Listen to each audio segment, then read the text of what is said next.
ಸ್ನೇಹಿತರೇ ನಮಸ್ಕಾರ. ನಾನು ರವೀಂದ್ರ ಜೋಶಿ.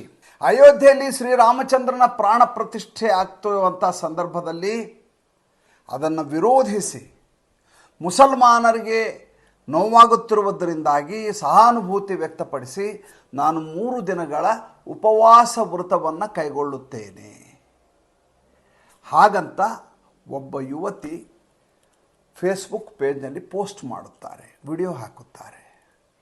ನೋಡಿ, ಭಾರತ ದೇಶದಲ್ಲಿ ಒಂದು ರಾಮ ಮಂದಿರ ಆಗಲಿ ಅಂತ ನಾವು ಹಿಂದೂ ಶ್ರದ್ಧಾಳುಗಳು ಕಳೆದ 500 ವರ್ಷಗಳಿಂದ ನಿರಂತರವಾಗಿ ತಪನೆಗೈತಾ ಇದ್ದೀವಿ.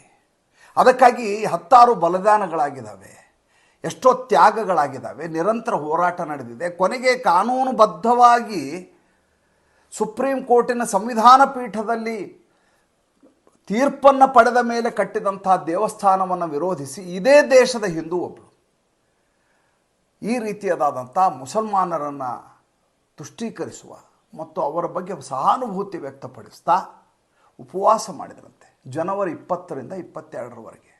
ಈಕೆ ಹೆಸರು ಸುರಣ್ಯಾ ಅಯ್ಯರ್ ಅಂಥೇಳಿ.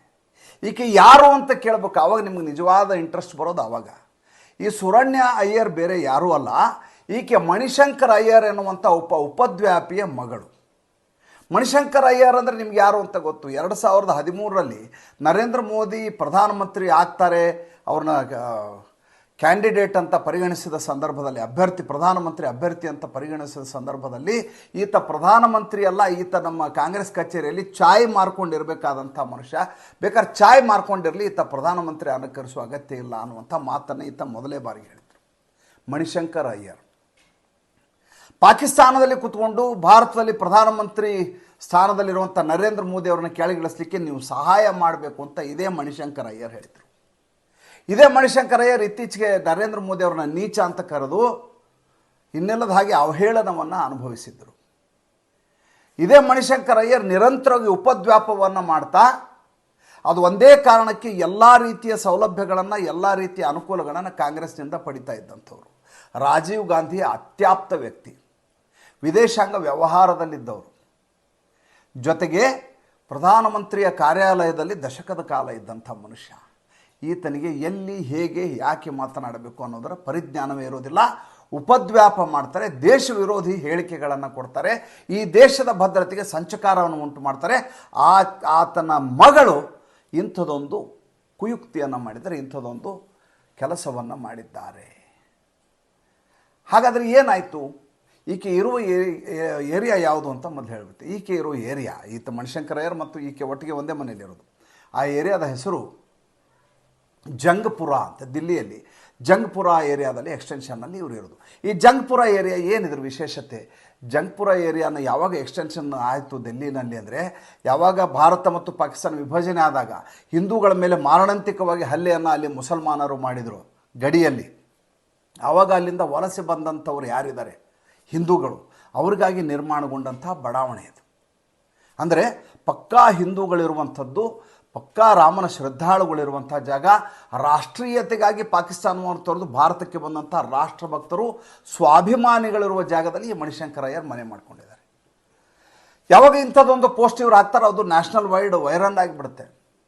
ನೋಡಿ, ಭಾರತ ದೇಶದಲ್ಲಿ ರಾಮನನ್ನು ಆಸ್ಥೆಯಿಂದ ನೋಡುವಂಥ ಜಾಗ, ಆತನನ್ನು ಜನ ಮತ್ತು ಭಕ್ತರ ಸಂಖ್ಯೆ ಕೋಟಿ ಇದೆ. ಸ್ವತಃ ಮುಸಲ್ಮಾನರು ಇದ್ರ ವಿರುದ್ಧವಾಗಿ ಮಾತನಾಡಲಿಕ್ಕೆ ಹಿಂದೇಟು ಹಾಕ್ತಾರೆ. ಯಾಕೆಂದರೆ ಭಾರತದ ಆಸ್ಥೆ ಇದು ಅನ್ನುವಂಥ ಕಾರಣಕ್ಕೋಸ್ಕರ, ಭಾರತದ ಅಸ್ಮಿತೆ ರಾಮ ಅನ್ನುವಂಥ ಕಾರಣಕ್ಕೋಸ್ಕರ. ಆದರೆ ನಮ್ಮವರೇ ಈ ಸುರಣ್ಯ ಅನ್ನಕ್ಕೆ ಈ ರೀತಿಯಾದಂಥ ಪೋಸ್ಟ್ ಹಾಕ್ತಾಳೆ ಮತ್ತು ಮುಸಲ್ಮಾನರ ಸಹಾನುಭೂತಿಗಾಗಿ 3 ದಿವಸದ ವ್ರತವನ್ನು ಕೈಗೊಳ್ತಾರಂತೆ. ಹೆಂಗಿದೆ ನೋಡ್ರಿ. ಆವಾಗ ಅಲ್ಲಿರುವಂಥ ರೆಸಿಡೆಂಟ್ ವೆಲ್ಫೇರ್ ಅಸೋಸಿಯೇಷನ್ ಅಂತೇನಿದೆ, ಅವರು ಡಾಕ್ಟರ್ ಕಪಿಲ್ ಕಕ್ಕರ್ ಅಂತೇಳಿ ಅದರ ಅಧ್ಯಕ್ಷರು, ಅವರು ಒಂದು ನೋಟಿಸನ್ನು ಜಾರಿ ಮಾಡ್ತಾರೆ. ಏನಂತ? ನಮ್ಮ ಈ ಬಡಾವಣೆ ಏನಿದೆ ಇದು ರಾಮ ಭಕ್ತರ ಬಡಾವಣೆ, ಇಲ್ಲಿ ಈ ರೀತಿ ಅಸಹಿಷ್ಣುಗಳಾಗಿರುವವರು ನಮ್ಮ ಜೊತೆ ಇರೋ ಅಗತ್ಯವಿಲ್ಲ, ಇಲ್ಲಿ ನಮ್ಮ ಸಾಮರಸ್ಯಕ್ಕೆ ಧಕ್ಕೆ ಉಂಟು ಮಾಡುವವರನ್ನು ನಾವು ಇಲ್ಲಿ ಇಟ್ಕೊಳ್ಳಿಕ್ಕೆ ಇಷ್ಟಪಡೋದಿಲ್ಲ. ಆದ್ದರಿಂದ ನೀವು ಮೊದಲು ಬಹಿರಂಗವಾಗಿ ಕ್ಷಮೆಯನ್ನು ಕೇಳಬೇಕು. ಕ್ಷಮೆ ಕೇಳಿಲ್ಲ, ನಾನು ಮಾತಾಡಿದ್ದೆ ಸರಿ ಅಂತ ನಿಮಗೆ ನಾನು ಅನಿಸಿದರೆ ನಮ್ಮ ಬಡಾವಣೆಯಿಂದ ಹೊರಟು ಹೋಗಬೇಕು.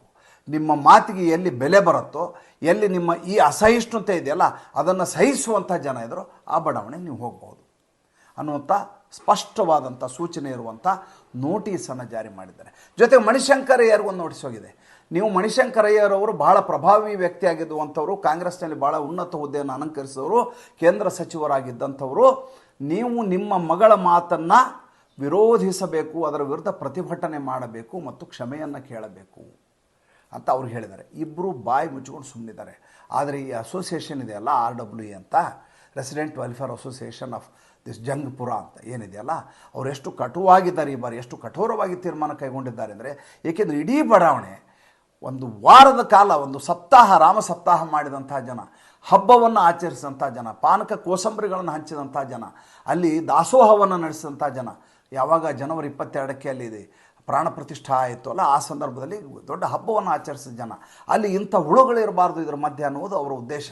ಆದ್ದರಿಂದ ಈಗ ಈ ಸುರಣ್ಣವರು ಕ್ಷಮೆಯನ್ನು ಕೇಳಬೇಕು ಬಹಿರಂಗವಾಗಿ ಎಲ್ಲ ರೆಸಿಡೆಂಟ್ ವೆಲ್ಫೇರ್ ಅಸೋಸಿಯೇಷನ್ನ ಸಭೆಯಲ್ಲಿ. ಇಲ್ಲ ಹೋದರೆ ಜಗವನ್ನು ಖಾಲಿ ಮಾಡಬೇಕು.